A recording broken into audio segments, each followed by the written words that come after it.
The first report saying Kyrie demanded a trade from Cleveland insisted Kyrie was seeking his own team to find a bigger role in an offense. That's exactly why he went to the Brooklyn Nets with Kevin Durant and defaulted to James Harden being the primary ball handler, making him the third scoring option. Wait, that can't be right. What's the deal with LeBron? Kawhi was rumored to sign with him in LA and then went to the other LA team.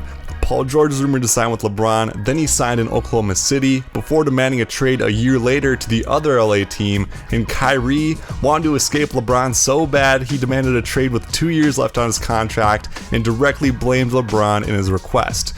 Is LeBron hard to play with? Is he kind of a dick? Or does he just have bad breath, and is everyone too scared to tell him? When Kyrie was drafted in 2011 as the number 1 pick, he came in as the most talented prospect in the draft, and the Cavs were his team. The young Irving led the Cavaliers to number 10 in the Eastern Conference in 2014 and received a decent amount of criticism from the media for the Cavs being out of the playoffs. He would tell those close to him he was sick of all the pressure of being the only star in a smaller NBA market, and that he didn't care much for all the criticism with being the biggest star on the team. So when LeBron came into town, and then on top of that when LeBron conducted a trade, the GM of the Cavaliers, who is definitely not LeBron James, conducted a trade sending Andrew Wiggins, the clear number 1 pick, to Minnesota for Kevin Love, Kyrie wouldn't be the only star in the market anymore. This will be great, right? Well, it was. 3 finals trips in a row, 1 championship, and if Kyrie didn't miss the 2015 finals, there could have been another.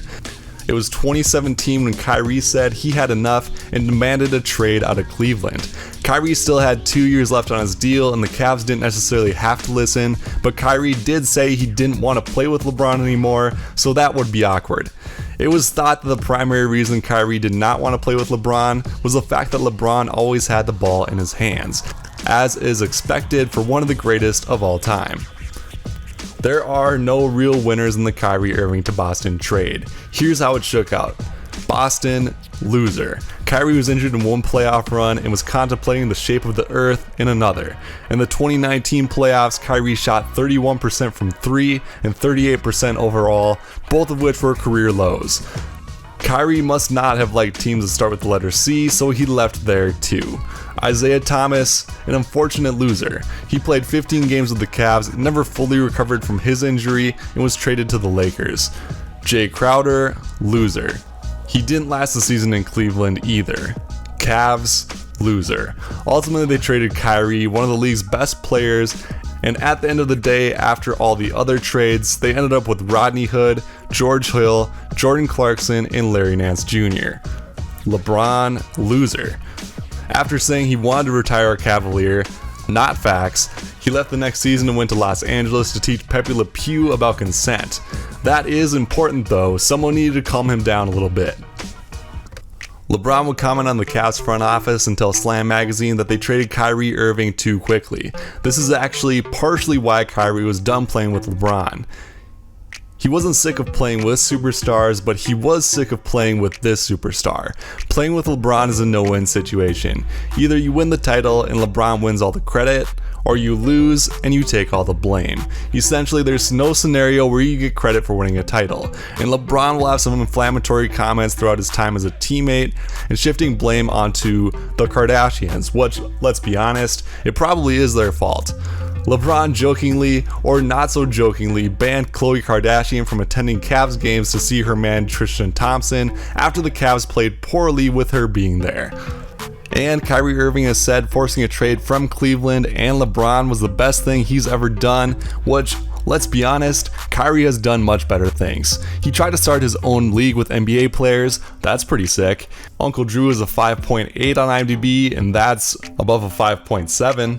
And he taught us all that you don't have to believe in curves when you believe in the earth. What reportedly was the last straw was the fact that Kyrie was mentioned by the front office in trade talks, but not the way you would necessarily think, and not in a way that's necessarily okay in NBA standards. In a front office meeting, one of the newer staffers on the Cavaliers brought up the question, What if Kyrie left in free agency when the contract is up? How much trade value does he have to the team now? For those in attendance, it didn't seem like the staffer wanted to trade Kyrie, but more wanted to explore the thought experiment for every member of the team not named LeBron James, because LeBron already said it's not his fault for losing. What's really at the fault of the Kyrie and LeBron relationship may be more to do with the front office than anything else.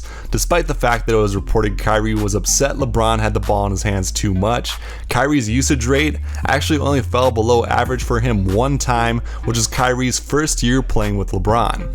What was probably more on Kyrie's mind was the fact that LeBron got special privileges from the Cavaliers, which he definitely did. The Cavaliers made up an imaginary position for LeBron's friend Randy Mims. Randy was executive administrator of player programs. If by executive administrator of player programs you mean jacking off, yeah, that might have been his job. On top of that, LeBron and friends were constantly using owner Dan Gilbert's private jet, while Kyrie was not. Feeling like somewhat cast out from what he was expecting, Kyrie demanded a trade so he could be the guy in Boston. Kyrie's preferred landing spot at the time was Chicago until Jimmy Butler was traded to Minnesota. Then he preferred to be traded to Minnesota. This would have been another super team that was conceived in the Olympics, where Jimmy Butler and Kyrie Irving even bonded over Vanessa Carlton. And who doesn't, am I right, guys? It would have been interesting to see how long the Jimmy Butler-Kyrie Irving relationship would have lasted in Minnesota, or if it would have lasted. For more videos, including the real reason James Harden wanted out of Houston, and I swear it doesn't have to do with strip clubs, check out the video on the screen, and be sure to subscribe for more videos.